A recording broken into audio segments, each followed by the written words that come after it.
All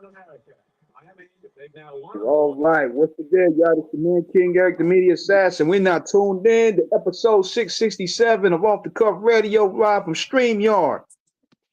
And this show is sponsored by Buddy Boy Entertainment, Da Vinci Clothing, Screwball Radio, you name it. Got my host T Max with the facts on the line. What's happening?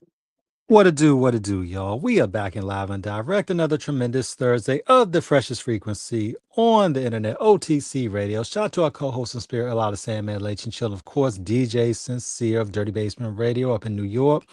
We're ready to rock. And King, we got our great friend with us again for part two, of a tremendous interview we did on part one. You know what I'm saying? So we had much fun. Let everybody know who we got. Yeah, man, we here with a part two on the line right now. We got a street legend who now turned his life around. He gave his life to God, and he's willing to provide change, direction, and provide a whole gift of knowledge. And he's here to talk Absolutely. about his new book, talk about his journey, talk about his connections with the Queensbridge, and a lot of figures that you guys probably know or heard of in this culture. So let's all welcome our good friend. A big shout out to Fleetwood for making this connection happen. Mr. Timothy Street, aka Ice Supreme, to Off the Cuff Radio. What it do, man? Happy to have you with us again. What's up, y'all, man? I've been looking forward to talking to y'all again, man. It was an incredible interview last time. What's going on, y'all? Yeah, I'm a Man, lot look, better now, man. I couldn't even get a word out, man. I was like, I had to phone that thing in, man, because trying to do an interview with the flu was rough.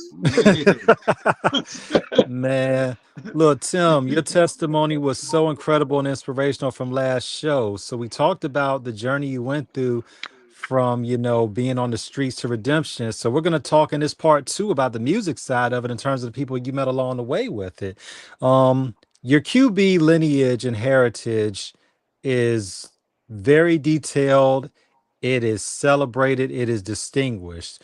Um, Coming from the Q borough, in terms of who you associated with at that time, when we're talking about the legends like Mobb Deep, Cormega, Nas, who were the second generation, but the first generation, of course, like Roxanne, Shantae, Craig G, Marley Marl. Did you know that at the time listening, among others, of course, did you know listening to them at that time in the 80s, that the Q borough was cement itself undoubtedly, without question and unequivocally, as the greatest single breeding ground for hip hop ever in the history of the culture? Well, just the MCs that was coming from there. Yeah, I knew that Queens would develop like that, man. Because when you go back to Shan, and then you go even just coming out of the bridge, and you look at rappers like OC with Times Up, and then you had so many different record labels, small record labels that was being built around that era. I mean, you can't take nothing from Shay and them, but I remember just a memory when Twin Gambino from Mobb Deep, Infamous Mob, he said, I remember he said he was getting off the bus one day, and he was listening to when KRS One of them was dissing Queensbridge. He said they ran in the house. They was little then.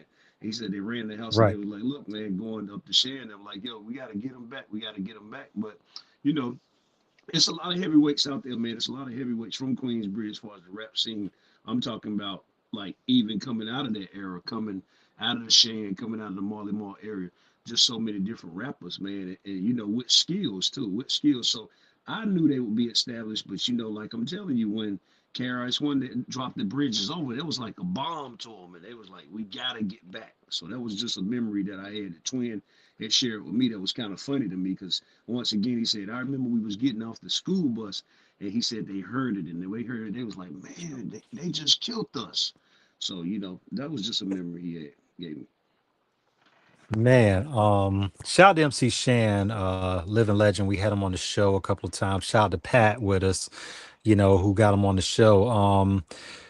When you look at that era of what it was, I mean, QB is grimy, is gritty, 41st side north, 41st side south, 93 buildings, over 13,000 residents, largest housing project in the world. Uh,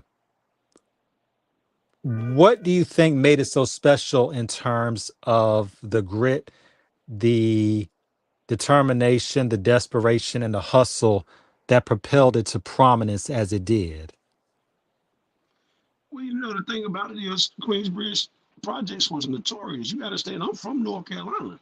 So when I came to Queensbridge, you know, they gave me welcome, you know, just open arms welcome. I actually met um me and Twin Gambino, we met while we was doing a mixtape for the Source in Greensboro, North Carolina. So after that, we just Oh became like wow. family. But what made it tight knit to me is that it's almost like it's like a family, it's tight knit, but you have little, you know, little arguments and stuff within the family, but they come back together and they formulate. So even when you see like, let's just go up to date when Nas came out and he dissed Nature and all them that time, you know, they still would come back together. And so, you know, even just like the ongoing beef between Nas and Cormega. I remember when Cormega was in my crib. Cormega was in my crib down here, and I remember Nas had came out with a record. And Cormega was saying something. I looked at Cormega. You know, Cormega was a gangster. You know, but you know, I was Yeah. in the street too. So Cormega, he was certified. Like we used to be out there getting money and stuff. So I looked at Cormega and he was talking junk about Nas, and I said, Cormega, come on, man, because Bandana was with me. Ron Do was with me.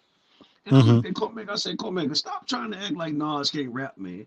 I said, you might not look like Nas, but Nas can rap. He dope too. But see, people didn't talk to Cormega like that. You know, me, Lakey the Kid. You know, if you know anything about Lakey, me, Lakey Man, the Fort Kid, man, Crush Lakey, yeah, Lennon, yeah. yeah. Lakey used to be in my crib too. So you gotta stay in my crib in Greensboro. Everybody used to be in my crib. So, Right. but what made them tight knit? I want to stay on point. What made them tight knit? It was like a family. Now, they would have disagreements in the family, but they stick together. In Queensbridge, even the little ones, when I would be coming up like the getting off the train coming in the bridge, I used to have on my jury. I should go to the Coliseum and get this jury, and I used to be wearing it in the projects. And I remember even the little ones, they used to be like, "Yo, Preem, you the only one we let wear your jury on the block." And I'd be like, "Look, y'all don't let me do nothing." But and so, but them being tight knit, I want to stay on point with this question. No, go You ahead, go could see ahead. it was like family.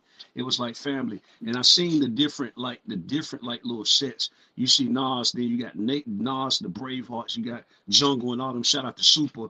My man Spunk doing life right now. Spunk is part of Total Package with Nas. He's doing life in Butler prison right now. That's my main man Spunk. But then you got all those little sets. You got Prodigy put on bars and hooks. You got Nature and the Wild Gremlins. You got Mm. Karate Joe. You got everybody, but everybody used to be on the block because I used to go out the block. Shout out, rest in peace to Kiko.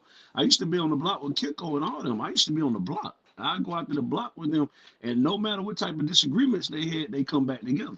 So that's what made it prominent because they was moving as a unit. They was moving as a unit, far as the rap and far as being on the block and streets, because they used to really be on the block. Man, Oh shout yeah, out to of Twin course, Gam. Yeah. of course. Oh yeah, of course.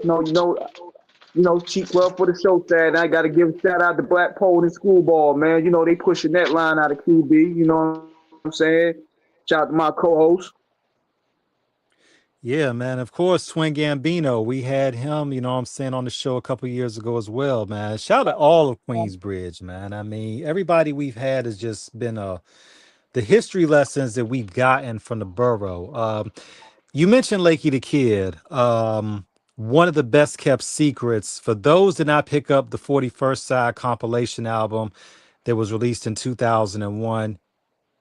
If you go on eBay, you can get it for a reasonable price. But it's a classic album.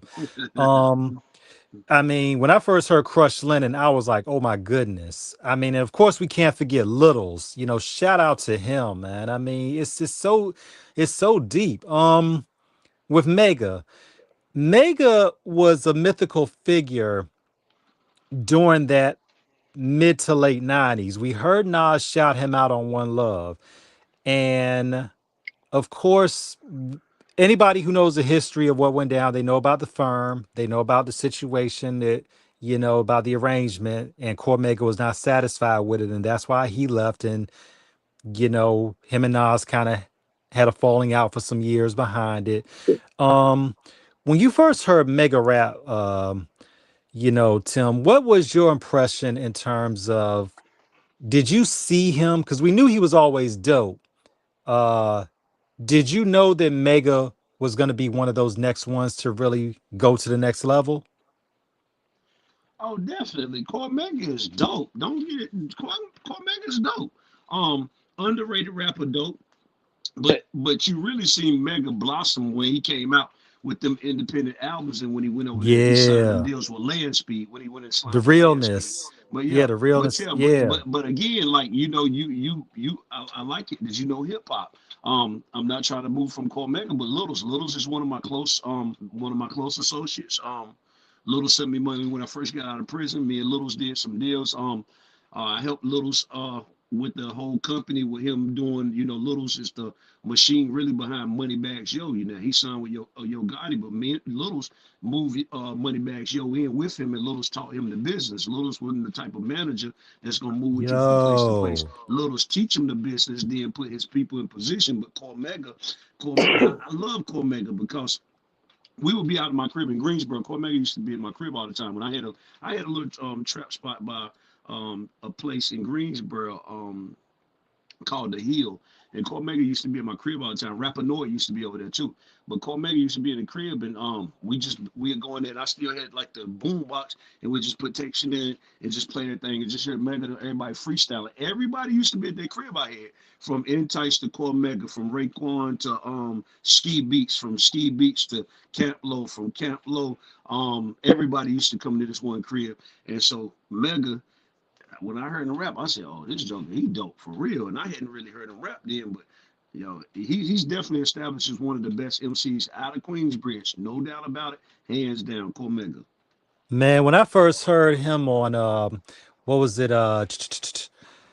And I can't believe I'm forgetting it, but I remember the verse. He said, I had to undergo therapy, not surgery. A nigga wedded me, That's right. but he That's didn't right. murder me. Done. I Yeah. survived. He thought that I died. Yeah. Nah, that's how to throw the 9 clip in. Mission revenge. Once was friends, but that shit's dead. The stupid motherfucker should have shot me in the head. I'm like, Yeah. woo. Yeah. He dope. You talk He about dope. Dead Man's Walking? I Dead don't man. even know the name of it. Yeah, that was Dead Man Walking. That was Dead Man Yeah. Walking. But I mean, so what did you learn? Obviously, you heard him rhyme. Tim, what did you learn about the business aspect of it? Because we know that for a second, and Cormega, we can speak on this on the air because it was documented in the Source Magazine 2001. This was what I believe with I think it was a Juvenile or Jay-Z cover in Beans when they were talked about it. And Mega talked about the situations, the challenges that he had to overcome in terms of the record deal because, and you can obviously those guys, so you can give us more introspective on it. Apparently, Testament, for what they had heard at Def Jam, the initial original version of it, they said it was too graphic and violent for release. Cormega's issue with Chris Lighty, rest in peace, at the time when he was signed to Violator, Cormega Cormega was hot about it because he felt like Chris didn't have any imagination and didn't believe in him. And that's what eventually would be the impetus for Mega to go independent.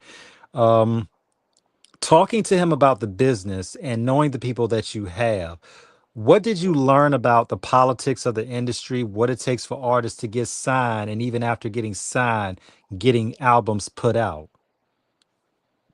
I mean, me and Cormega, we didn't discuss the business, just being real with you. But hold up, Okay. and Chris and Mike, shout out to Mike. I talked to Mike this morning. We text. But in former Chris and Mike Lighting, in their defense, they don't control the machine. Got you. Got you. Bigger. When I say machine, let me be clear with you. Machine, I mean the label. They don't control the Right. machine. The machine is Right. controlled by Right. somebody else. In their defense is they were not the shot callers. They was behind Violator, and everybody was signed to Violator, which was a management company. But I'm gonna tell you who really broke down the business to me. Large Professor from Main Source. Shout out to Extra P. He broke the whole business aspect down to me. Great I'm guy. not just Great talking about guy. myself too, right? So even in the aspect to where you're dealing with the books. Now, remember, I got a book out right now called Church from the Feds. Let me break this down Right. for you.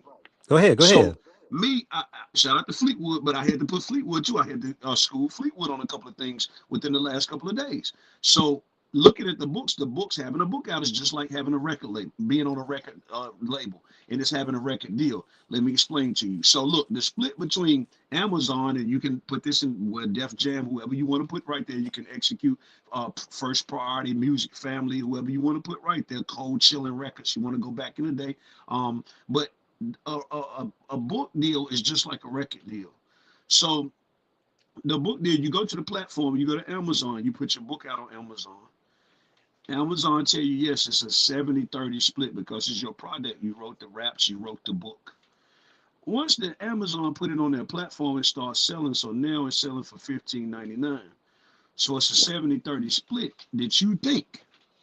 But then you start looking at the numbers and you start like, hold up, something wrong with these numbers because I thought it's a 70-30 split. It is a 70-30 split, but you hear the but, right?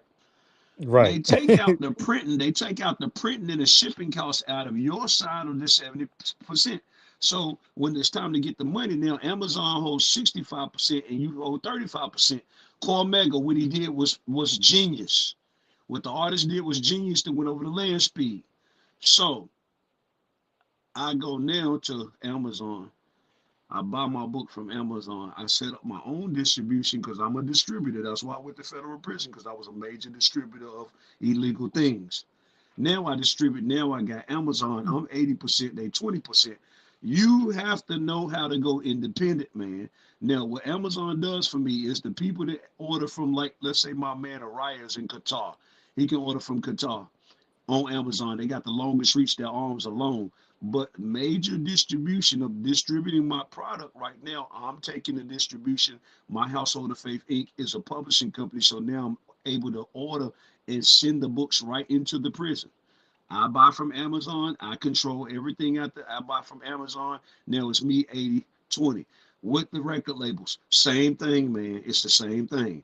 The record label is seeing it as this. Okay, you're the rapper. You write the raps. Yes, but we do all the other work. We do the promotion. We do the marketing. We do the videos. And we put the music out. So it's always going to be a small amount for you as the artist unless you learn how to take control. So what Cormega did, he learned how to take control. Even though he was dissatisfied, he went over the land speed and he got more money. And just like other independent artists, that's why everybody want to go independent because you want to cut the middleman out as much as possible.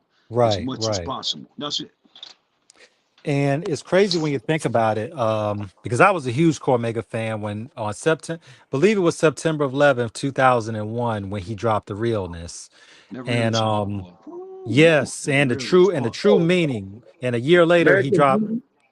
Yeah. man, when he dropped It's The True Meaning, who, let me just give and you a little that's, background right quick before you go go forward. ahead, So go ahead, I go did ahead. see this. I can give you some background on it. So I did see a change in Cormega from those two albums. Cause Hmm. remember, it used to be me, Mega Blue, and Smoke and Smoke. Shout out to Smoke from Newport News. They used to come to my crib and be getting bud. But within that time frame, Blue and Cormega was very, very good friends, and Blue ended up getting killed. So I did Mm, see a change in Cormega because we all used to be out there at the park in Winston-Salem, and Blue and Cormega. Blue was Cormega's right hand man. Blue was like from Greensboro. I think it was from Greensboro. But it used to be in Greensboro, but then you had I'm trying to think of the other cat's name, but they used to come to my crib, and it's funny, right? Because I would be in the feds years later, and I would be at the medium security prison in Beckley, West Virginia, and I walk in, and this dude like, "Yo, Preem, what's up?" I said, "What's up, man? We chopping up."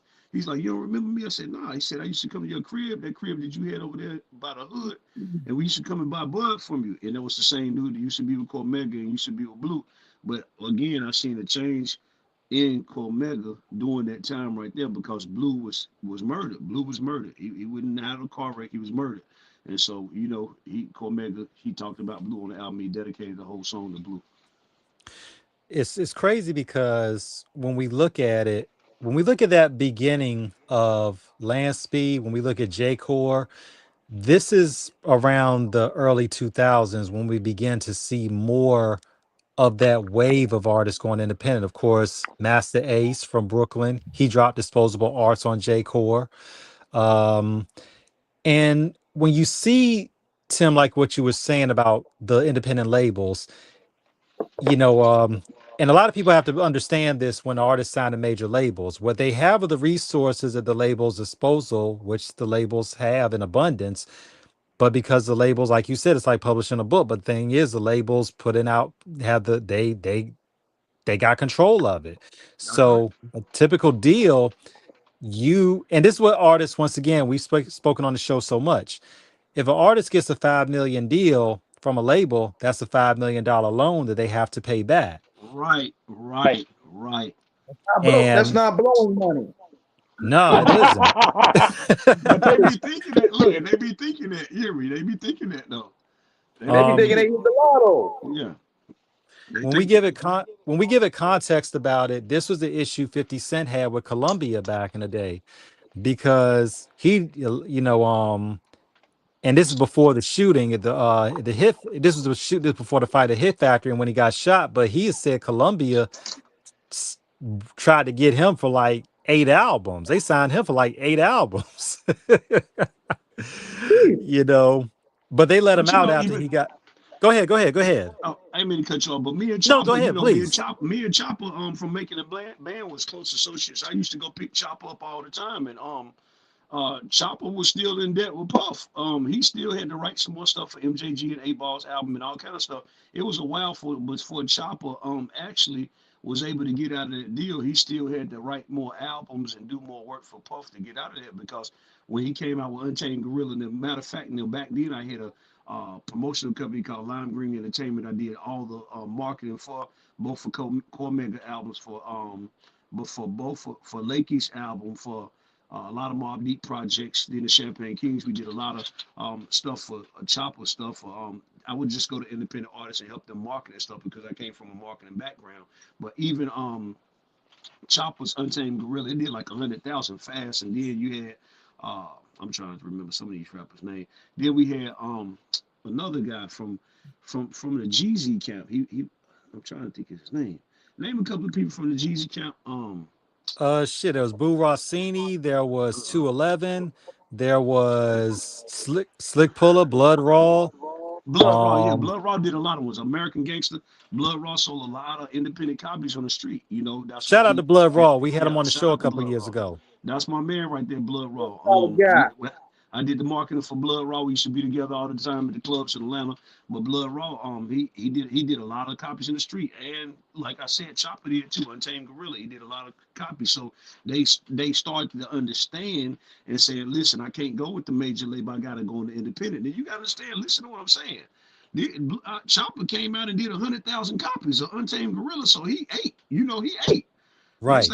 Next thing you see him, I see he go buy the Maserati. He got all kind of stuff. So they was eating, and people didn't even know they was eating, because I'm doing the marketing. I'm like, yo, these my guys, so we gonna do the marketing for them, the street promotion, all that stuff. And then Blood Raw comes back with American Gangster, and so they was doing copies in the street. So you got to understand, a lot of people, just because you don't see on mainstream media, that don't mean they're not making money. Like even when you look at NBA YoungBoy, he ain't selling no lot of records, but look at them shows he doing. You hear me?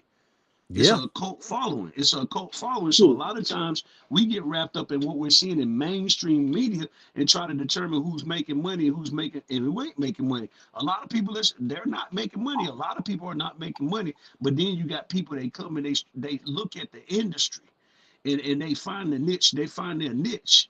And that's what you got to see right now. A lot of people are just finding their niche. A lot of people don't care if they don't go triple, quadruple platinum no more. They find their niche and they get the money either independently or some type of streaming right now independently, or they getting the money from shows. Man, look. I mean, we're loving this conversation. There's still so much. Okay, Tim, I got to ask you about this because this is one of my favorite albums. The Lakey the Kid 41st Side compilation was fucking incredible. I didn't know nothing about Lakey except I read it in a double XL and Source. They ran the ad for it, and I was like, I rock with QB. I'm gonna pick it up on the strength, and I was not disappointed at all. But Lakey is still one of those mysteries in hip hop. Did you ever hear Lakey rap prior to that project coming out? And I know it's not a surprise he got everybody up there from Capone and Noriega to Nas to Littles. I mean, what was Lakey's prestige in QB in terms of how respected he really was? Lakey's a gangster. Lakey's a gangster. And his arm stretched from Queensbridge all the way to Cali. You know, some stuff I'm gonna talk about, some stuff I'm not gonna talk about. But no, Understood. Understood. I had never heard Lakey rap, but me and Lakey, you know, we was on some street stuff.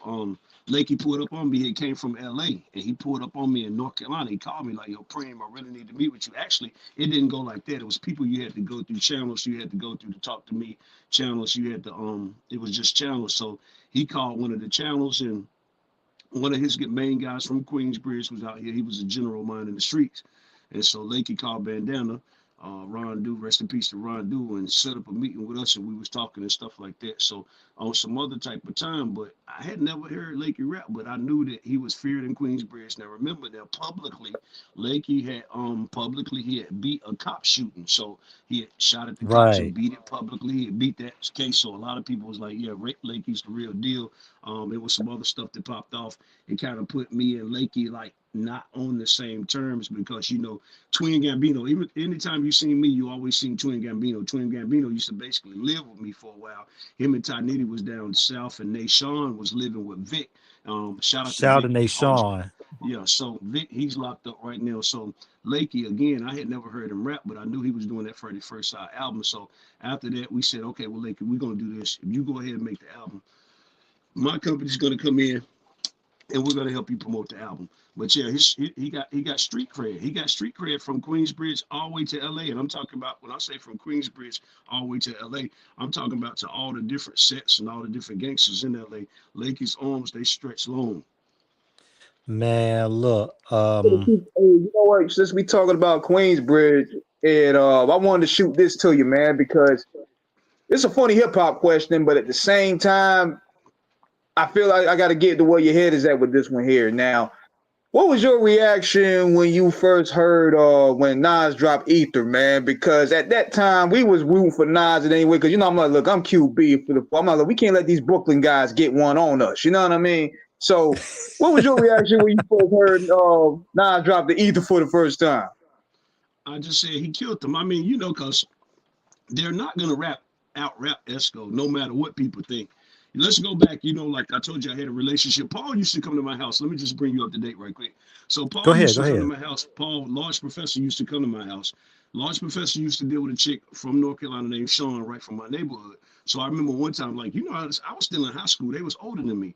And so, you know, living in my mama's house, you're going to do what she say. So I remember one day I was out there mowing the yard. And I was out there mowing the yard, and I got the lawnmower pushing the yard, and I'm out there, you know, looking, you know, cruddy, my shoes green from the grass and all that. And I remember my mom was like, yo, Tim. I said, yeah, what's up, mom? And she said, your friend's here. And I'm saying, I go out to the road, I look, it's Large Professor, it's Paul. And he see me not in rapper mode, you know, not with the Tims and all that. And man, I was kind of embarrassed. But when you look at that, he was already telling me about that Live at the Barbecue album. And when I first heard Main Nas rap, I source. said, Main source. yeah, friendly game of baseball, looking out the front door. But he was really telling us the business, and you know, and he was telling us about Nas and just you know the Live at the Barbecue album. You know, Akinelli used to be in my crib too. One time somebody broke in my crib and stole Akinelli's clothes and my clothes out of there. They broke in my crib while we was at the studio in High Point, my man Chi-Town studio. But bringing it back today, I'm trying to stay on point. That's just a lot of No, no, information. no. It's okay. It's But okay. you know.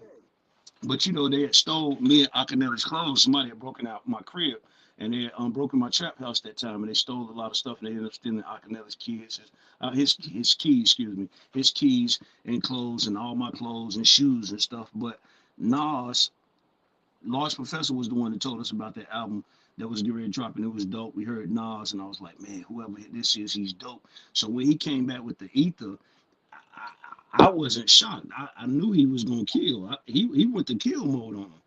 Beans and none of them, they good rappers, but they're not seeing Nas. They're not seeing Nas. You know, you got to really date that thing back to Live at the Barbecue and see what you're dealing with. You know, some of the stuff he said in there, I said, yo, he might be crazy, but you know. You got to look at when Nas was on Live at the Barbecue when him and Akinelli and Large Professor, and then look at what Nas did to him. It was Ether. So when he dropped Ether, it wasn't no surprise. I just was waiting for the bomb. It was like, yo, they said, look, they get ready to bomb Iraq. Go to the bombing shelters. You gotta have yourself ready and be stable because there's a bomb coming. So it wasn't no way possible that Memphis Bleak, it wasn't no way possible that Beanie Siegel and Jay-Z thought that they could diss Nas and Nas wasn't gonna come back with that bomb, the Hiroshima joint. You know what I'm saying? Yo, man, Tim, That it's thing, crazy. they'll It's check this to you. I mean, mhm. they always should have got a chin up when they heard the Stillmatic freestyle. Yeah, bingo. That's right. I remember when Doo-Wop put that out. Doo-Wop, DJ Doo-Wop, shout out to my man Doo-Wop, Bounce Squad. Doo-Wop dropped that joint, and I said, this right here is a problem. He was just getting warmed up on that. Man, and it's crazy because, of course, when we mention Nas, pre-Illmatic, you know, but of course, Breaking Adam's Main Source album, 1990, which was his first. There's two people that we have, well, the three people actually, because we gotta praise Lars Professor, then we gotta give props to MC Search, and then of course we gotta give props to Faith Newman. You know, those three people, because Faith Newman was the one that ultimately got Nas his deal at Columbia. Um, And you can't but hold when up. You can't forget LES either. LES, shout out to LES and Shot Total man, Package. Elliot, man, look, man, Elliot stay down here in VA. That's my man, man. Great guy, tremendous guy. LES is that dude. And that's another legend from the QB LES. I That's mean, right. look, I mean, see That's what I right. mean? The lineage is just ridiculous. Um, like King was saying, I think Ether hits so hard because we had never heard Nas in battle rap mode. And we always and you know, you got to remember, this is 2001. This is, I believe, December 10th, 2001, when Stillmatic drops, when the album drops. So Nas is well, if you count 1990 to 2001, Nas is 11 years into his career at this time. Right. And after he dropped Stillmatic uh, in April 1994, and then of course it was written in June 1996, he's pretty much on after that. He drops Right. two stellar albums and he's on after this. He's off and running. But we had never heard him actively engage in a rap battle because Nas never bothered anybody. So this whole thing with him and Jay kicks off. Jay and them, you know, hit him on the blueprint. And the only thing we can think of, we're not wondering if Nas is going to respond. We were never wondering if. We were Yeah. just wondering what it was going to sound like when he did it. They should have went ahead in the bomb shelter, like I told you, you hear me? They should have went ahead in the bomb shelter because I knew it was coming, man. I'm keeping it real. I knew it was coming. Esco ain't letting that, you know, man. We used to be out in the block, and rest in peace to Prodigy, man. You got Man, just you know, man. You know, yes. shout out to Prodigy. It hurt me bad, but everybody in North Carolina, they knew Yeah. Prodigy was connected to me. Prodigy and Havoc, and just you know, Godfather Part 3, Chinky, Noah, just Gotti, all of them, man. Just you know, they was like fam, like I'm telling you, Twink and Mito, they really just had open arms for me when I would come to Queensbridge. I would actually sleep on the floor in Ty Nitty's in his mom's project. So and rest in peace to Ty Nitty's mom and just Yeah. Kiko and just so many different people that passed, man. Within Killer the Black. We can't Queensbridge, forget yeah. Killer Black. Shout out to Killer Black. You know, rest in peace to Killer Black. And but just you know, I'm gonna use a couple more jewels right quick. But I remember when we was on the Go set ahead. of Go Murder ahead. Music, the movie, when they was filming Murder Music, the movie. I used to go in there. We used to be in Long Island, and Long Island. This is when P and having them at the crib in Long Island was a base studio in the basement. Shout out to Papa Mob. And they used to be playing the beats, and I used to be going there killing it. And P used to be telling them, "Yo, Preem is really nice. Preem is really nice." But me and P, it was always a respect thing. I remember, you know, I was formerly a 5%er. I remember when we was out in the Freaknik one year, and the 5%ers had ran down on P and Havoc them at a show, and you know was asking them degrees and stuff like that, like what's today's mathematics and all that. But I knew them, and they didn't know I was in there. And I remember I came out the back, and I was like, "Yo, Salam, you know, peace." I was like, "Peace," you know. They were me, and they was like, "Oh, they with you, Preem?" But they ran down on them. They had them surrounded down in Georgia at Atlanta at the Freaknik, and just things like that. To where I remember that this other time we was at the Freaknik the next year, they were supposed to perform and P had got sick. He had to go to the hospital. So half of them had to perform by themselves. And I remember like being in Winston-Salem and just, you know, the 60 city tour that Littles had posted up, and we went on that, and just the memories of Prodigy, man, just being like a stand-up dude. I remember when he died when I was in federal prison. It was like it was kind of hard because you know this was my guy. It wasn't my main man. Him and Twin Gambino was main mans. It was him, Twin Gambino, and Alchemist. They used to be together all the time. But I was there when they did the HNIC album.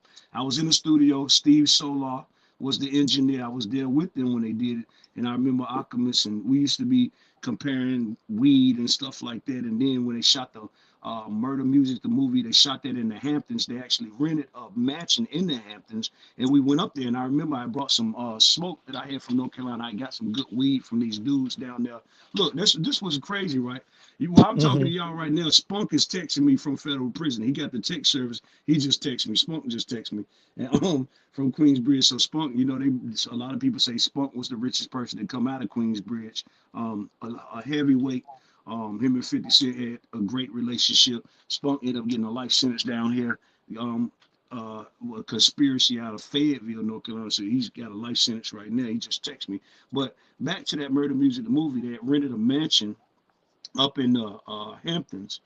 And I remember we went in there and I had carried the weed. And I remember in the movie they was talking about, yo, they got the weed from me and stuff like that. But it was a big blizzard that a couple of days later. And we had to drive back to North Carolina. Shout out to DJ Tweet, the official Mobb Deep DJ. Tweet was my real link to the whole mob plan. And like I said, Tweet, me and Gambino was doing a Source mixtape, and that's how I met him through Tweet. And then after that, it was like just like we was family. So anytime you would come down south, they was always at my crib. Like I said, Twin used to basically live with me. If I'm in Myrtle Beach, he's with me. If I'm in North Carolina, wherever I'm at, Twin is with me in Atlanta. He's with me. Ty Nitty was out here too, Godfather, and the rest of them. But Twin, me and Twin's relationship exceeds me and Havoc's relationship with any other people that's associated with Mobb Deep. But I had a good relationship with Prodigy, man, and you know, I miss Prodigy, and you know, it's a lot of times that I think about him. I heard his voice on that Mobb Deep versus the World, and you know, it's just it's a beautiful thing.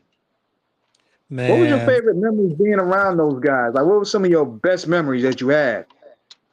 Probably Freaknik, man, because it was like 50 of us. When we did that Freaknik that time, they had to perform downtown. I forgot the name of the club, but that was one of the best memories because it was like 50 of us. It was like 50 of us.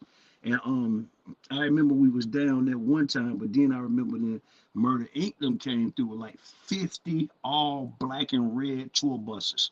That was like Freaknik. That was an all-star weekend. All-star weekend, we was in Atlanta. But some of the best memories, like I'm telling you, one of the best ones was doing that Murder Music, the movie. That was like one of my best ones. And one of our best ones is when we used to be all out there at the crib in Long Island, because they had a studio in the crib, and Havoc had them beats rolling. Ba-boom, ba-boom, ba-boom, ba-boom. And you could just go in there, like, they'd be like, look, if you're going to go in that booth, don't go in that booth for no garbage.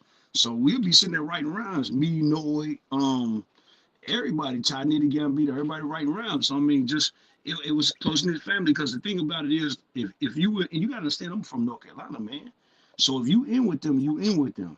If you in with them, you in with them. Like I told you, I used to spend a night at the crib out in Long Island. I used to stay when I first started going up there. I used to stay at Ty Nitty's crib or Gambino's crib. They didn't have no extra beds. We would have to sleep on the floor.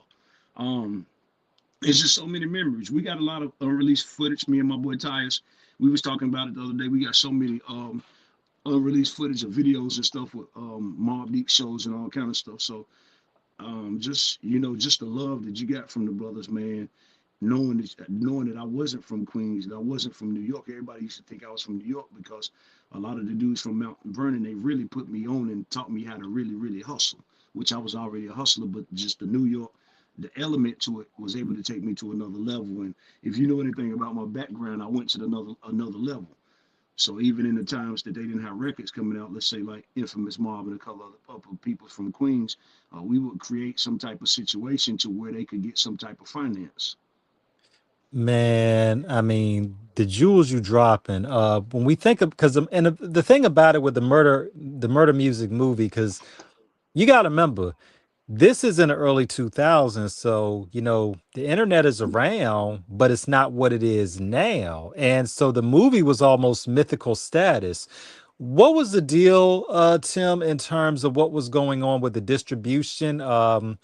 What were the plans behind it? Was it ever plans for a wide release, and it just get, because I only don't, I'm gonna be real, the only, I saw that movie about close to, I guess, 10 years ago on YouTube. I just stumbled across it because I didn't even know the movie actually had gotten made, you know, let alone released. Now, what was the story behind it?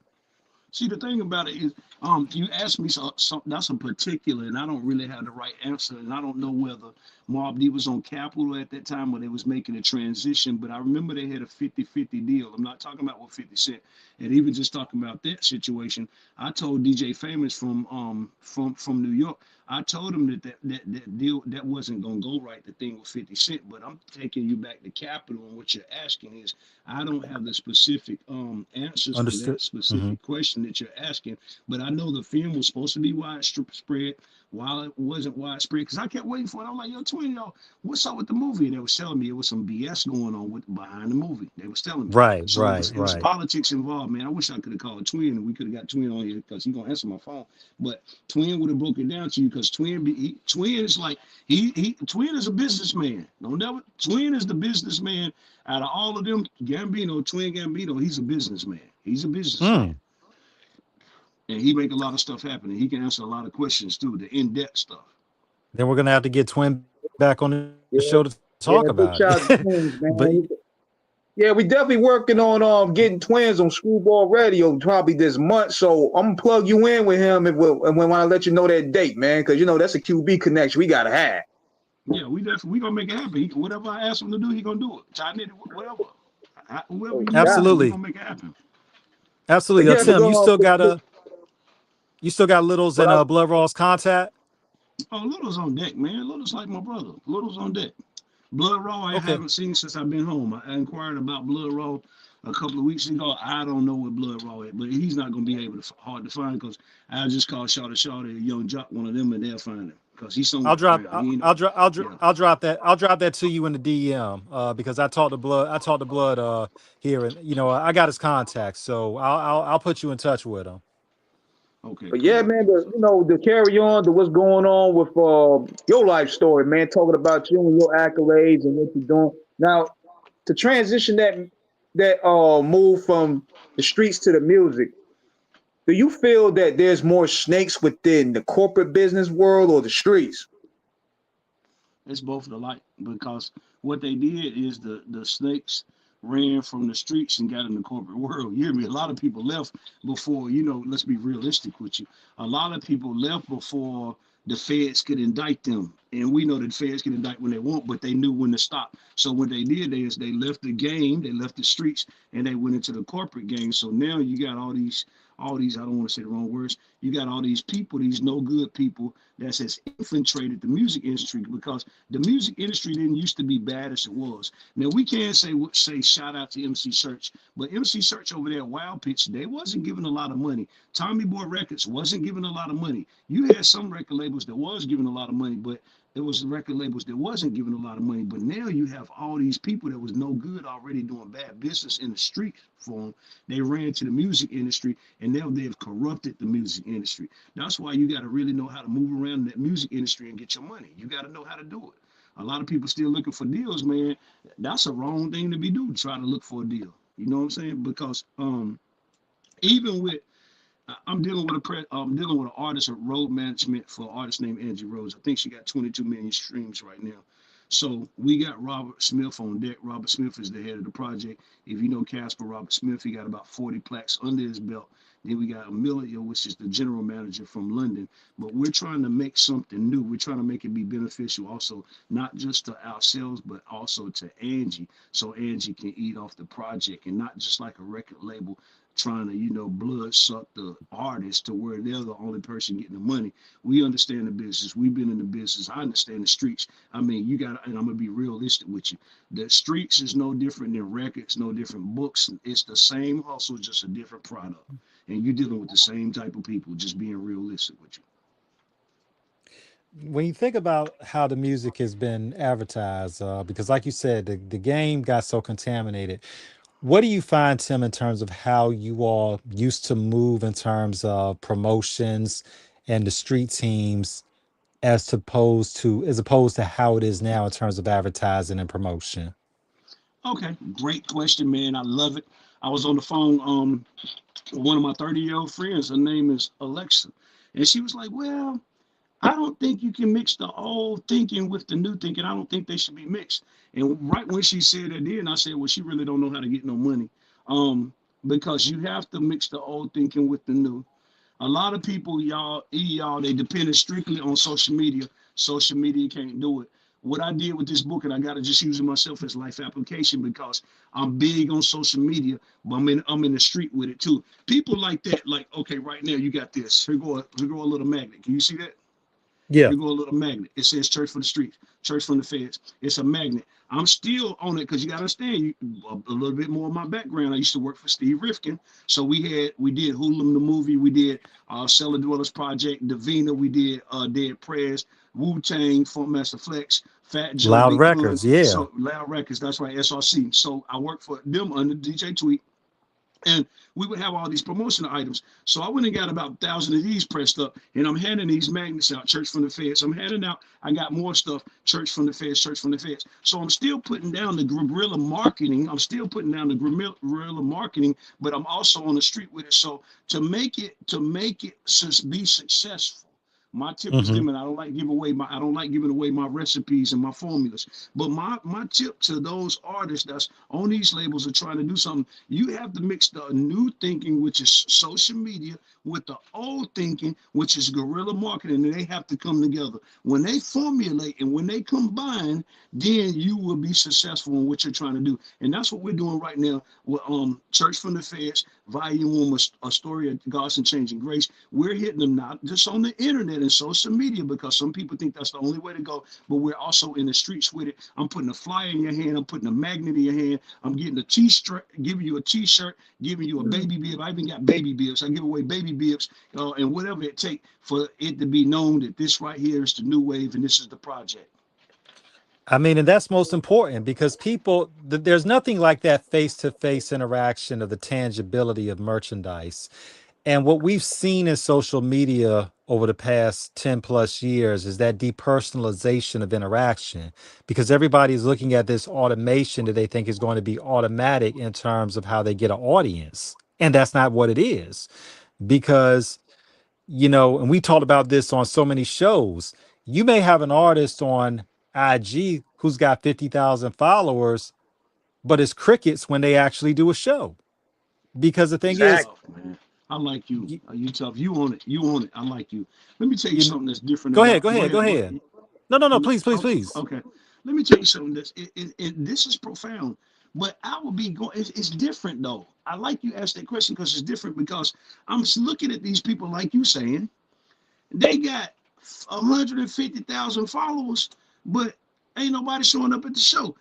Unlike I'm at the jury store, I'm on social media, I'm blasting about the book. People pulling up on me about the book. How they know about the book? Because social media. Because social media, but I'm in the streets with it too. Now I'm selling the book hand to hand in the street is different. But you got these people. I think I got about 6,500 followers on Facebook. But the people are active. They're actually active. They're sending me messages. They're like, yo, where can I buy the book? This is what I'm looking for. I ain't looking for 100,000 followers that's silent. I don't want, like, we dropped the project. We got 6,500 people that's following us. And I dropped the project and I can't sell 10 books? No. No, man. We selling books every day. I'm selling books every day. Amazon don't understand it. They don't understand. I basically done took over my whole distribution. I'm from a marketing background. This is what we do. This is what we do. So you want to have the engagement. I'm talking about engagement. We want to engage. If you got 100,000 followers, you should be engaging with them. It shouldn't be like you put out a product, then the product can't sell. Then I'm starting to think them just robots. I got people that's calling me every day on social media, calling me on Messenger, hitting me on TikTok, hitting me on YouTube, hitting me on Instagram, and they're live, they're interacting, and the interaction shows because I'm able to make money from the book. Man, and one thing about it, and we're all in the same boat. because I tell people this as an anecdotal from our experiences at Off the Cuff. You never know who's watching. And Right. even if you don't have a heavy social media following, shout out to Luxury Curb. We interviewed him a couple years ago. He's a guy who helps people get their royalties and their publishing. He's down in Miami. Great guy. Um, he did the show. He heard the show that we did with Trop Da Vinci. Shout out to Jeter K from Rick Ross's management team at MMG. Great guy. Shout out to Rose. So what happened was Jeter put us in touch with Trop. We interviewed Trop. Great guy. And then it was just a happenstance that, you know what I'm saying, that Curb, he came in my DM and just was polite as he could be, wrote a very long, detailed, respectful, and was like, I'm just trying to get out there. You know, can I come on your show? And we were like, absolutely. You know, you never know who's watching. And, you know, Exactly. while we're not what anybody would say celebrities, and some people have tried to naysay saying we're not big, you know, because we don't have the numbers. Me and King will tell anybody, you don't see who is behind us that we know and knows us. A lot of these Right. guys' favorite creators, content creators, they and podcasters, they know who we are. I got Yeah. their personal contact information. They be surprised, like, wow, you know him? Can I get a connect? No. Yo, I gotta tell you this though. What amazes me, right, is this is new for me because you gotta understand when I left, I had the iPhone 4. Now I got the iPhone 15 Plus and they got the 16 and all that, but it's different because I'll be in the grocery store and they'll come up to me and be like, yo, what up? And I'll be like, what's up, man? They'll be like, I know you don't know me, but I follow you on Facebook. I follow you on Instagram. I follow you on TikTok. It's crazy, man, because even with Golden Diamond Center, shout out to Greensboro, North Carolina, Golden Diamond Center, Adele, Malik Omar, Ace, my Pakistani brothers, they got my god brother got the jewelry store, and it's the thing about it is we be pushing the gold chief, we push the gold chief. People be hitting me up on TikTok. One dude came from Chicago. He was in town. He from Chicago. He came through there. Look, man, I seen your TikTok. It's crazy because it's different now. You're giving them visual, man, and they be coming to the store. They be calling me. I was like keeping it real with you, fam, just their language, like the young boy saying, I was making plays off the phone selling the book by people hit me on Facebook. They hit me on Facebook. I said, look, if you locally, I'll pull up. Lady bought 30 books the other day. Didn't ask for no deal. She bought 30 books at the cost of the Oh, charge. wow. Somebody else bought 5 books. I sold like 70 some books yesterday. I came back and sold another, I think 10 books a day. I sell books every day. So it's crazy because that's one avenue the internet do give you. They can hit you on Messenger and stuff like that. But we can never, and I mean never, try to get rid of guerrilla marketing. If you do that, you're gonna sink. You need guerrilla marketing. They need hand to hand. People like interacting with the artists. When I tell especially the older crowd, when I tell them I got a book coming out, they're astounded. I spoke in Charlotte the other day. I was able to tap into the college kids with UNC Charlotte. Was able to get up and give my story. The kids they was just a stunt. They were stunned by my testimony, and Church from the Feds is really making some traction. It's continued to be sold on Amazon, KDP, Ingram Spark, and Barnes and Noble. Church from the Feds. It got original DEA reports, original trial transcripts. It got the indictment, the federal grand jury indictment on the 3rd page of the book. So you're seeing who's the key players in the book. Like I said, it wasn't to expose nobody to cooperate with the United States government on me. I scratched their name out and I put a name that I called them myself, not putting their real names, not trying to expose them for nothing they did. That's not what the book is about. But you can never get rid of guerrilla marketing. We need guerrilla marketing. Long lives guerrilla marketing. Man, and when we think about when we used to see those posters out there, the mixtapes, I mean, the promos, and it's crazy because everybody didn't think of it for what it is now because everybody got complacent and comfortable with technology. I was online the other day and I was shocked to see how much some of those old promo posters are worth now. Like I think an old promo poster Nas did, the Double XL did for Nas back in 2008, It's like a big ass wall poster. I think that thing's going for like $150. I mean, these are timepieces now. I mean, this is capturing the moment. Um, and I But guess you know doing that. something? Go ahead. I want to show you something. So it's right now I'm in my childhood room that like I grew up in my room right here. I'm gonna show you something. Do you remember Hmm. this right here? Do you remember this? Yo, J. Rue the Damager. Yes, MOP. Look, this you remember that right there, right? Man, Oh take it man. easy. What? What? Oh my goodness. Craig Mack, Craig Mack, the first album released on Bad Boy Records. PMD. PMD, Shady Business. You remember them, right? Man, shout out to Oh Uncle man. Tash, man. Yes. Taz came down here. That's our boy right there. Here go a classic for you, right? Whose record label was this right here? Nervous Records, Black Nervous Moon. That's Records. right. That's right. That's right. Here you go. I got one more for you. Who was that right there? Let's see. Funkadoo, was that Funkify, Funkified, man. The Brat, So Def. Smith and Wesson, shout out to Tech and That's right. Steel. I just Yes. you got to talk about them posters. I started looking on the door. I said, I forgot. I still got all that stuff on the door.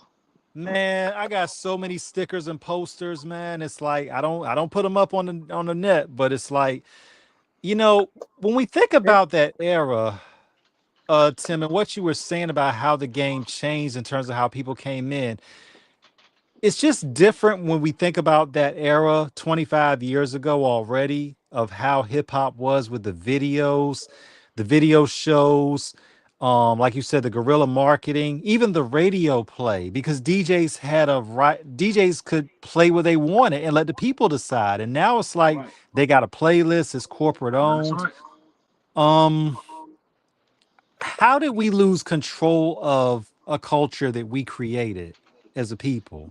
Man, I ain't got no answer for that. I looked at it, because when you go back to it, I seen the change myself when I was on the street, and this when I was doing business with Deb and uh them over at Mazay Entertainment. I started Yeah, to see Deb how it Antony. changed Deb then. Yeah, Antony, me and yeah. Deb, yeah, Deb. So I used to see how things were changing because my company did the marketing for Beam Me Up Scotty, Nicki Minaj, Salute Me or Shoot Me, alongside of this trap, OJ Juice Man, State vs. Roger Davis, Writing on the Wall Part 1. Oh We did all that. wow. But I was Okay, we need starting a to see, history on this. Go yeah, ahead. I was Cook starting to with it. see, yeah, I was starting to see how things changed. Now, one thing you got to give Deb, a lot of people talk bad about Deb, but she had the only all women ran management team in Atlanta. I used to go out to the crib in Jonesboro. I used to go out to the office. It was right there by Church's Chicken. Shout out to my boy Hashish and them. And I used to go out there all the time, and they had the only one. And I would walk in the office, and we would sit there and formulate. And Deb really liked me. She didn't like too many people, but we had a great relationship. Um, but the thing about it is, I started to see it by shout out to Seville too, Seville Green. I started to see that by talking to Seville, basically how things had changed and how when I remember Waka Flocka album came out. I remember when he used to run to the van, he used to try to get me to manage him, but I said, look, man, I don't really manage gang members. He used to run out to the truck every time I come over there. We had a van, and he'd be like, yo, Preem, I want you to do this. And I put his little music in there. He boom, boom, boom, boom. He out there shaking his dreads and stuff like that. He really wanted me to manage him, but I said, look, man, you mess with that gang stuff. I can't do that. I ain't got time for that. So G-Boy actually came up from Miami and started managing him. But I really started to see how the music industry had changed when Waka Flocka's album come out, and I seen all the payola and stuff that was involved and stuff like that. And just I seen it, and I was like, man, this thing really done changed for real, and it changed for Yeah, the worse. yeah. It changed for the worse. And they tried to outdo payola, but we know it comes in other forms. You know what I'm saying? So we got to be real with ourselves too. It's crazy because it was Double XL or the Source magazine some years ago. They did a investigative piece about it because they were saying even then some of the radio DJs in New York got caught in it. In terms of, I think they were getting trips, they were getting money. Somebody even got a laptop computer, from these labels that were trying to push artists. And now this is before the time, mind you, that it goes corporate. So at the time, these radio stations are independently owned. and now they're corporate owned, which the corporations are in bed with the record labels. Clear Channel, all of them, iHeartRadio, it's all corporate. So, but back then, like you said, Tim, this is like when it's all beginning to start. Um, when we first heard Waka Flocka, when we heard Hard in the Paint, when we heard all that, of course, the Flockavelli album, I mean, he was getting a crazy push behind it. And of course, him being under Gucci, Gucci was rolling crazy at the time. So we're like, Right. okay, but yeah, you could say that's when it really started. Um, how did it go about? Because you were involved with some heavy hitters for the time you were doing your promo company. Um, what was the impetus behind it in terms of you finding the right people who understood culture, who understood business, who understood hustle, and how it all came together? Tell us how you ended up forming it. I mean, you got to really go back. You can hear me, right? Yeah, we can hear you. Okay, you got to really go back to just people we was already dealing with, because DJ Tweet was already in with Mobb Deep, so he already knew the business. He was the DJ. We got Bandana had been running with Mobb Deep and Nas. He was in all Nas videos, and he was really the muscle for Nas and Mobb Deep at one time. And then you got other people like that that surrounded me. So Entice, my sister, Entice is my god sister. So Entice really put me on a lot of stuff as far as the business aspect and being around Mook from Wu Tang. Mook was the manager for Wu Tang Clan. So Mook, I learned a lot from Mook. I learned a lot from Entice.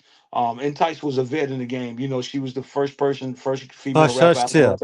I remember. Yeah. We talk all the time. I talked to her yesterday. But yeah, she really put me on a lot of the business side of it. And like I told you, Paul was the one that really educated me about that music game. He was like, man, this music game, he said, you look, y'all looking at it, y'all think everything glamour and glitz. And he's like, look, you gotta really know what you're doing messing with that music game. And when I looked at the music game was just a hustle. So I was always firm, like whether coming from out of the lifestyle that I was coming out of, I was always firm about how I did business. And so with stuff Entice taught me, with stuff Mook taught me, and stuff that I got from Tweet, and just being around rappers and seeing how they move, I was able to come up with my own formula how I wanted to operate my businesses. Hmm. I hope that answered the question. I don't know. No, no, no, no, no. Answered it fine. And because the thing is, people have aspirations about it because everybody wants to be in the industry because of what they perceive as the glamour, the glitz, the celebrity, and the cachet, but they don't It's a understand the lot of work to hustle. go in. Yeah, but they don't understand the hustle of what really it takes to do it in terms of what it takes to really make things happen. You Right. already knew people, so it was a little bit easier for you coming in. You had already had a strong team. Um, what do people have to understand about getting into the music industry in terms of the level of commitment, the financial involvement, and most importantly, knowing how to deal with people in general? And this is Okay. Well, the before the fun. music. Well, Go let's ahead, go go with ahead. the financial involvement. First of all, look, if you ain't got no money, you work for somebody.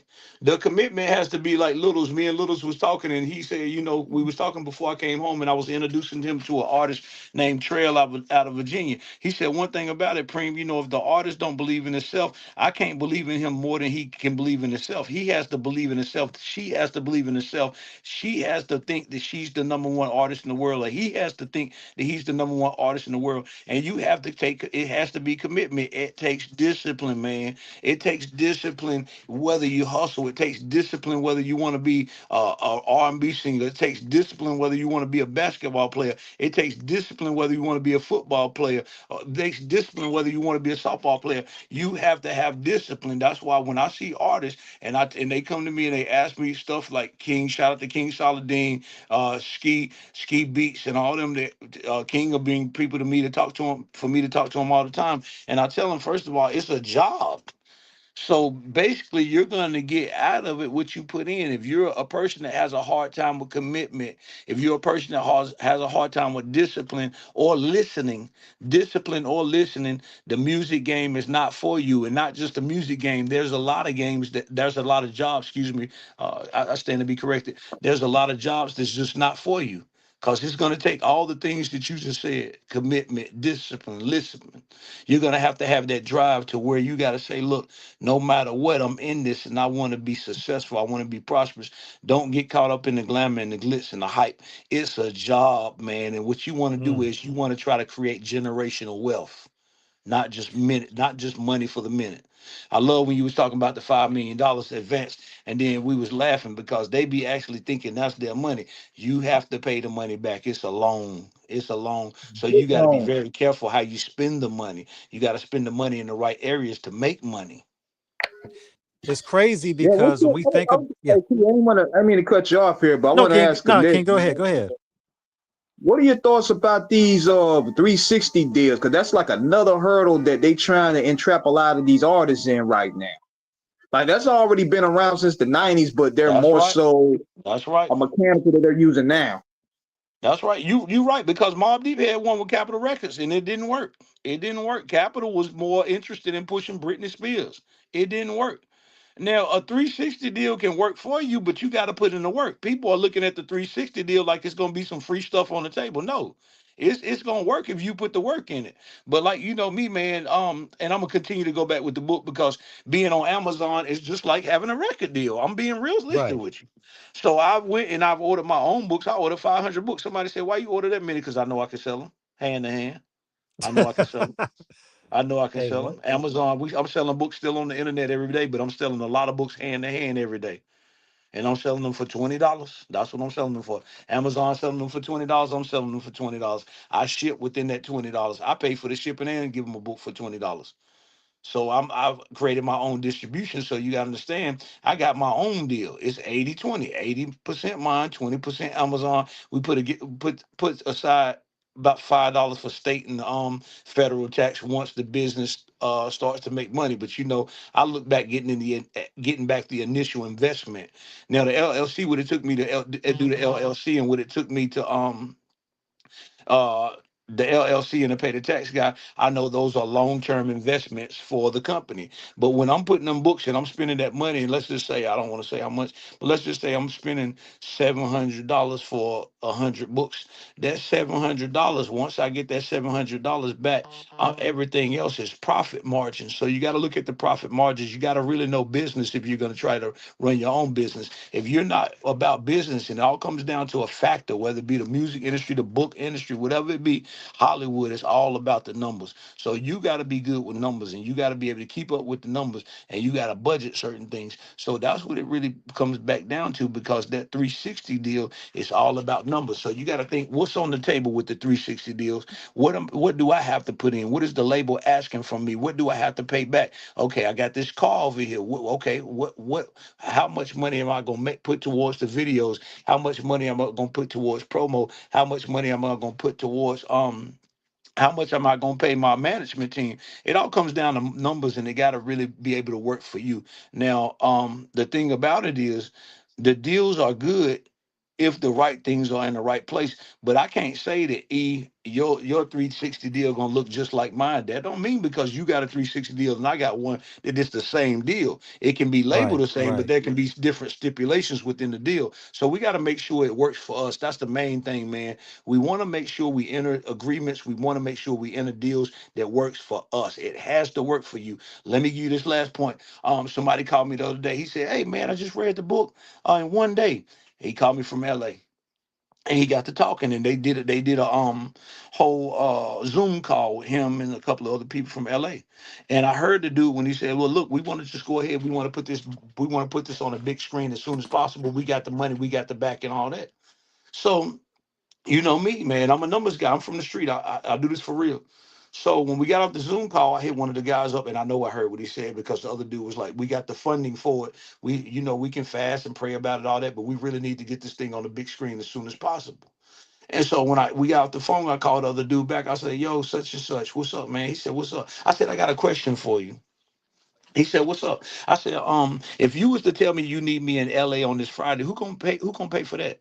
He said, "Well, well, we was just thinking if y'all had the funding for." "Oh, no, I ain't got no funding. I am the money." You know, you call me, you got to make sure you got some money. But the thing about it, he sent me this big proposition, and I know that there's some financing available, but I can't let him treat me like not. Excuse me, I want to get the right word.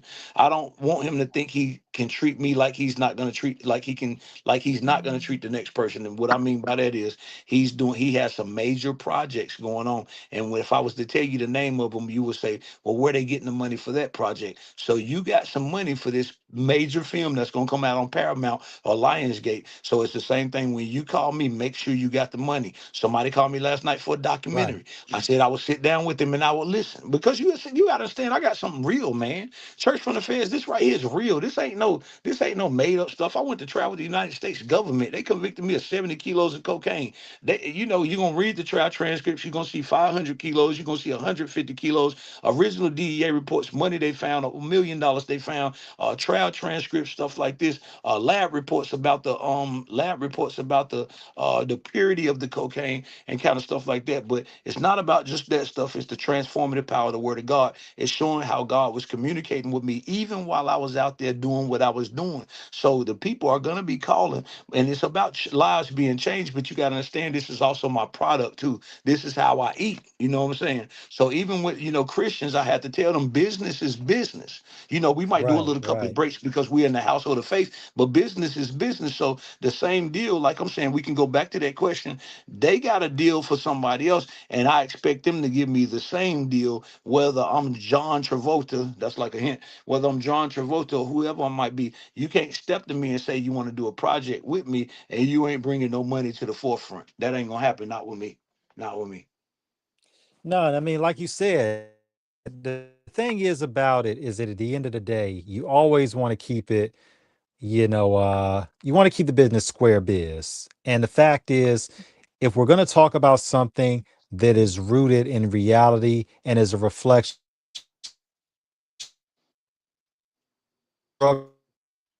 Your phone breaking up. Yeah, you bring it up, T. you want it. Hey, T. Hold on, we gotta bring Can't him hear back me? on. Hello? Yeah, we hear you now. Okay. Yeah, but but the thing is, it has to be real and it has to be respectful and it has to be something where it makes the business make sense. And some people are going Right. to try to undercut you on that. And no, that's not business. I don't care what religion it is. I don't care what block we from. I don't care what business we in. you know, Hey, T. look, Hey, T. That's real right there. You hear me, T? People be calling me for all kind of stuff. I said, ho. Now the ministry side, I'm still doing the ministry. I'm still teaching the word and stuff like that. I got to teach Sunday. I'm doing an Mhm. in-store book signing this Saturday at Golden Diamond Center in Four Seasons Mall in Greensboro from 12 to 5 p.m. Then I'm doing a podcast after that. But the Mhm. thing Okay. about it is people want to call me to do these things, and I got a problem with this now. Now they want to put my face on a flyer and they want to put a money amount. No, you're not going to do that. I'm not going to do your event. You hear me? I'm not Right. going to do your event. I don't Absolutely. want my face on nothing with no money amount on the flyer. No, I don't want that. That ain't what I'm looking for. That ain't how I operate. And then, especially if you ain't came and gave me no money. You hear me, T? Right. You They know what I'm want to saying? put their Look, face. look, look, look. Yeah, Look, my thing is, look, you're gonna advertise the dollars and I ain't got no dollar, man. Look, right. look, look. We Yeah, we gotta yeah. holler. Look, and the thing is, it's just a respect thing because if there's a business arrangement, even in that regard, look, pastors get paid, you're a publisher. You have a right to get paid too, whether you're on a pulpit or whether you're in a publishing house. Right. Exactly. And T, That's hold up, what it because I don't want is. no. So if Hey, there's E any and T. business, I don't want nobody to get it twisted. I'm not in it for the money, but this is also a right, job right, too. right. This is my Oh, no, no, job. no, I no, no, own a no, no. publishing company. That's right. Right, right, I'm right. talking about for the listeners. That's all I'm saying. This right here is a product. It costs to get these magnets printed up. This is not part of the ministry. This is a product from my publishing company, Household of Faith Publishing. Right. I work for my publishing company, so I can't just do everything for free because I can't walk over there to the decal source, which do all the NASCARs, most of the NASCAR contracts, and they print up these for me and say, "Look, Tony, I want you to give me these for free." Now Tony give me good deals, but he ain't gonna give them to me for free unless I really need them for free. You know what I'm saying? Absolutely. And the Makes thing is sense. ultimately at the end of the day, if there's a financial arrangement, like you said, you're not going to have your name for no, the thing is that should already be worked out in private. And then after that, then we go public in terms of whatever business we have. But I've never been a fan of cash conversations being loud. My thing is, let's deal with the dollar silently, and Right. then we move publicly. Um, when you think about when you working with Steve Rifkin, and I don't want this to be too because you knew Prodigy and Havoc, you knew them personally, so I don't want to, and you can defer on the answer if you want. Um, Working with Loud Records, how was it with working with Steve, and what was the relationship that him and Prodigy had? Because I know in 2000, in September, October 2000, The Source, when Prodigy was getting ready to drop his album, he was already upset at Loud Records about what happened with the Mobb Deep Murder Music album in terms of it getting leaked. Full disclosure, that bootleg was insane. Oh my god, I was so mad when some of those songs did not come on the regular album. I was hot. Um, but he was upset with Loud, and he was even more mad with Steve, and to the point that he was like, I'm deciding whether or not I'm going to give them that HNIC album at the time. What was going on at that time with them? Oh man, he was highly mad. He was upset. He was upset. And we tried to find out who leaked it, and he can be mad at Steve Rifkin all he want to, man, but it was a lot of hands. That music was being handled by a lot of hands, and I remember when he was Mm, mad at Steve Rifkin. But Steve Rifkin, not to talk bad about Steve Rifkin or give him no accolades, but even on that promotional side, man, it was hard getting your checks out of Loud. You hear me? Like that's one thing we used to do. Like Tweet, we used to be down here, and the checks would be, sometimes the checks would be behind 2 or 3 months. I wish I could get Tweet on here so he could tell you.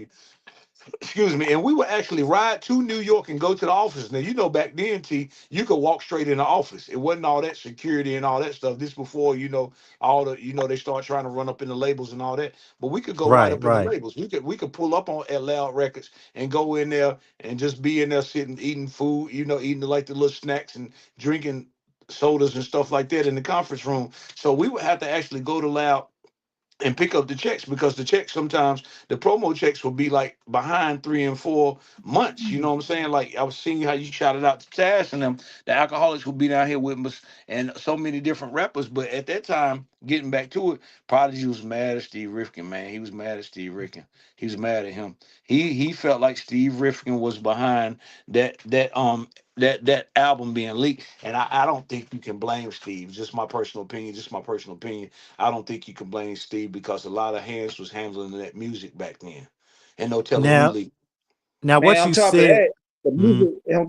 the music was just so good, man, that everything what they was touching happened to be hot, and everybody wanted to get their hands on it. It's the That's right. same way with the That's right. mixtape. That's right. That's right.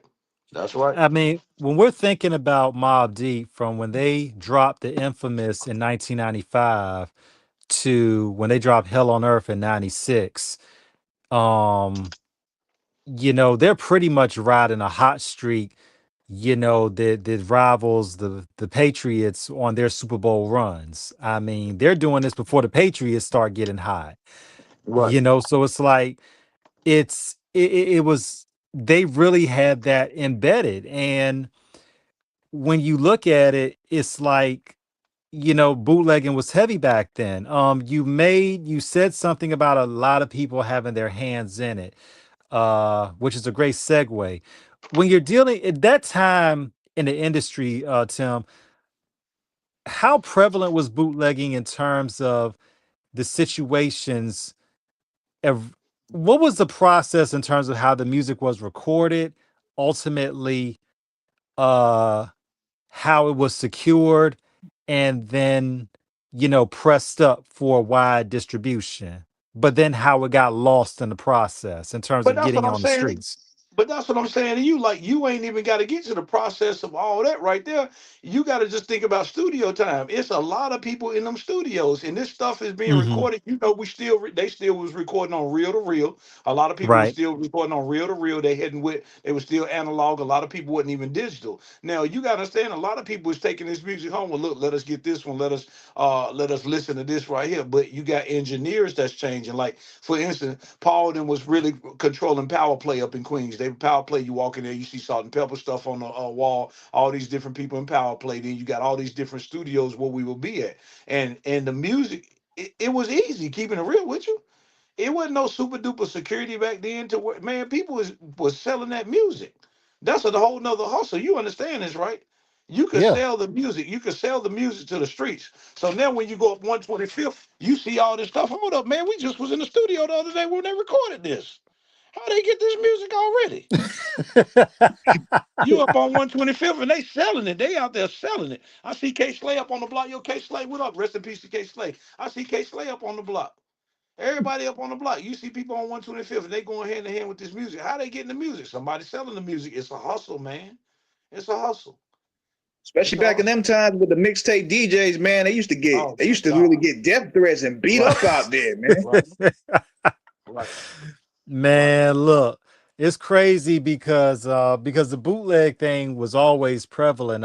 Shout out to Jeezy and the crew. Jeezy told a story one time about how with 101, how that got leaked and how, they were wondering what the record was gonna end up doing, but the bootlegging helped build the buzz when it Bingo. That's actually That's one. what I was dropped. gonna say to you too. That's what I was gonna say to you. You're exactly right. That's what I was gonna say to you. The bootlegging, a lot of the bootlegging built up the records so they could sell. Yeah. Even with Kanye and Jay-Z, when they did Watch the Throne, they were so intent about it not being bootleg that I think they recorded it in hotel rooms and Kanye held on to the files. There was between him, the engineer, I think between Kanye and Jay, and I think the engineer, nobody had access to that album except them. And see, you can't even trust those people, man, because even when you're around you could get in a fight with your lady and she might give the That's record right. out to That's somebody. right. And you know, you recall the times that like people their hotel room, people go in their hotel room and steal their laptops. So people know what they was doing, man. People know what's going on. They trying to get to that music because it's a whole different avenue of being able to bootleg that record. It's a whole different avenue. Man, yeah. Working with Steve at Loud, what did you learn about how the business worked in terms of what was going on? It was a lot of shady business, and like I told you, like the money didn't really flow like when it was time to get paid, man. It was some bad pay masters. I don't know whether they came from Steve Rifkin, but it came from the higher ups that they wasn't cutting the checks. You go out, you do the promo. Like I said, you got to wait 3 or 4 months, and that's why when I went to federal prison that first time I came back, I said I'm about to start my own promotional company. And but Right, right. I had already acquired great relationships to where when I went out, all I did was go out and I connected with my people from the decal source. Shout out to the decal source, Tony and Anton and Chad them in North Carolina. They was doing all the NASCAR. So I went up there and connected with them. Like, look, this is what I would want to do. This is what I want to need. I started my own promotional company. I started wrapping the vans and everything just off them. And then start having people pay me to get their advertisement on the van. So that's one thing I had basically just watched them. I watched the label. And that's what you see now really with me promoting the new book I got, Church from the Feds. You're seeing that promotional record label part of me come out because I give away t-shirts, I give away pens, I give away all kind of stuff for the brand to be known. I create a financial basket, so to speak, for just promo only of things I can give away to get the brand known, Household of Faith known, to get Church from the Feds known. So you're seeing that right there, that loud records, that priority records, that supreme promo guy come out and promote this product, because like I continue to say, I'm in the streets with it. I give away magnets, t-shirts, baby bibs, whatever it takes. So that's what you're seeing. That's what I learned. That's what I seen in the label. I learned this from the label. Let me give you this last thing. I remember when we had to promote Hoodlum the movie, they sent us like 10,000 cigars, man. They had Oh, Hoodlum on. wow. We was passing them out, but we was also rolling a lot of blunts with them too. We smoked a lot of them joints. We smoked a lot of them. Funk Master Flex mixtape. I remember they sent us so many promo tapes. We passed so many out. When I was thinking about you when you was talking about the polls. I remember when Inspector Deck's album come out and Hoodlum the movie. We was up there. I had the staple guns. Blah, blah, blah, blah, blah, blah, blah, blah, putting that stuff on the poles and stuff. So yeah, that's what you're seeing now. I learned a lot from working with the labels, not just Steve Riffin, but also other labels, and just the promo part of it. The promo part taught me a lot of things today to where I'm able to be successful with my new book, Church from the Feds. Man, I mean, one thing about it shows the hustle is universal and the heart beats, with the blood of somebody who's trying to get it. It fuels, that desire.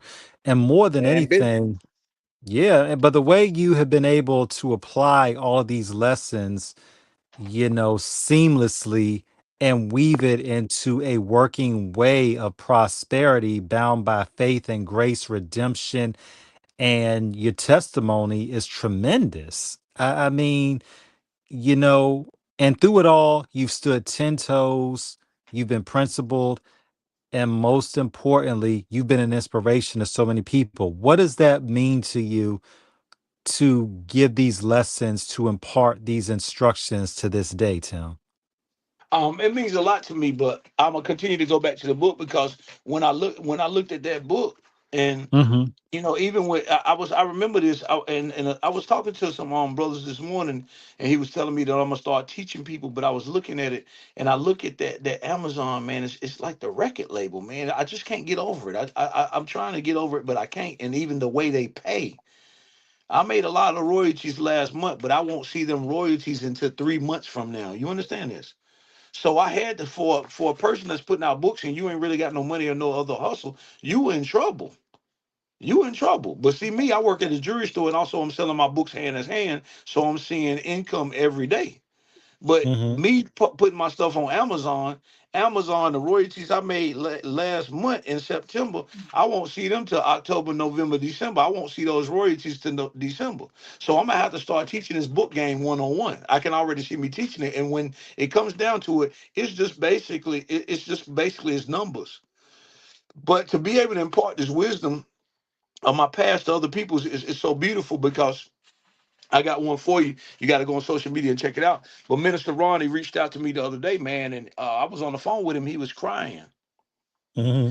and because I had sent a couple of the books to prison, and he came and met me, and he needed I think he wanted 5 more books, 4 more books to take into the prison. So Timothy Street Ministries, my ministry, we purchase we keep all the money separate. This is all business. We purchased 4 books from Household of Faith Publishing, my other company, to be able to sow into them young men's life because the book is took off like wildfire in the state prison that people are saving up their money and not wanting to go to the commissary in order to get the book. But he came and he shared a story about my book, Church from the Feds, the story of God's unchanging grace. And he said, listen, man, I gave it to this brother that was locked up 30 years. He had been locked up 30 years. He read the book. And after he read the book, he came to Ron and he said, look, I want to give my life to Christ. And when Ron told me that, I'm keeping it real with y'all. We're going to keep it gutter because it's a gutter show. I was in the shower, man, taking a shower when Ron was talking on that phone. And I remember I just started to cry while I was in the shower, just seeing the impact that my story and what my former life can have on a person that's been incarcerated 30 years to make him want to submit. Because you got to understand one thing about Church from the Feds, Church from the Feds. Now, we done talked about a bunch of street stuff. Now I got to talk about the real stuff. This is real to me. Church from the Feds shows the calling of God. Even while I Mm-hmm. was out there and I was getting 150 kilos, even while I was getting 50 kilos, God was trying to communicate with me, and I closed my ears to His communication. And so even seeing the people in their lives right now, no matter what they're dealing with, gang activity, no matter what they're on Wall Street and they're doing white collar crimes, no matter if they're on the beat, a police that's on the beat right now looking to arrest people, no matter whether it's a woman that's a streetwalker, God is always communicating, but are we listening? So that's what the book displays. It displays me having a hardened heart and stiff ears to what God was trying to do in my life. For me, operating in the field to what God had created me to be, but I took it and I perverted that very gift of leadership and distribution, gifts that God gave me, that I was at the peak of my performance. I was Mm-hmm. at the peak of my performance. It was nothing that I could not call to Mexico and I couldn't get. But knowing that God was trying to communicate with me, even in the darkest times of my life, that's what the book displays. Church from the Feds, a story of God's unchanging grace. It's available on Amazon, KDP, Barnes and Noble, and Ingram Sparks. But knowing that that book is being effective in other people's lives, at-risk teens, that they're calling me to come into the home and talk to these boys and girls, and I'm telling them, listen, y'all, I don't want you to be 51 years old just getting it together like I am. It's a beautiful thing to see what's going on. Hey, one more thing we want to ask on before we wrap this up. do you ever had a vision of taking this story and turning it into like a TV series, like how 50 Cent is doing with BMF and, you know, a Power and things of that nature, or making it to like a movie? Because listening to what you're saying and what you're telling, man, it's a story to tell that it can go to the big screen. Yeah, that's the vision. That's the whole vision. But this right here is bigger than bigger BMF, bigger than Power. This is the transformative power of the Word of God. I'm gonna continue to say that. Because one thing about me, you know, um, I went to federal trial, so there's no question about, you know, whether I cooperated with the government or nothing like that. So there's no question about that on the table. So we, it's a movie. I mean, I'm working on volume 2 right now. Wrote Up 4 a little volumes while bit. I was incarcerated. While I was incarcerated, I wrote 4 volumes. So yeah, that's the main thing, to get it to the big screen, to get it as a series and stuff like that. But like I was telling, like what I was telling T, the numbers got to be right. The numbers got to be right. When we do it, the numbers got to be right. So we'll look for people to call in the future, in the near future, but everything got to be right. It got to be right. Like the late great Prodigy said, if we can't match numbers, then you can't have the head nigga in charge of shit. Right. And the thing about me, T, I ain't got no problem with somebody else being the boss. I just got to get my cut. You hear me? Hey, there's nothing wrong with Yeah, that. Look, yeah. I ain't got no problem with somebody else being the boss. Just yeah, as long you as got to as treat long me as you fairly. compensated. Yeah, you Business got is to treat me business. fairly. Exactly. Yeah, That's all. Yeah. The ends and the splits got to make sense. Bingo. There you go.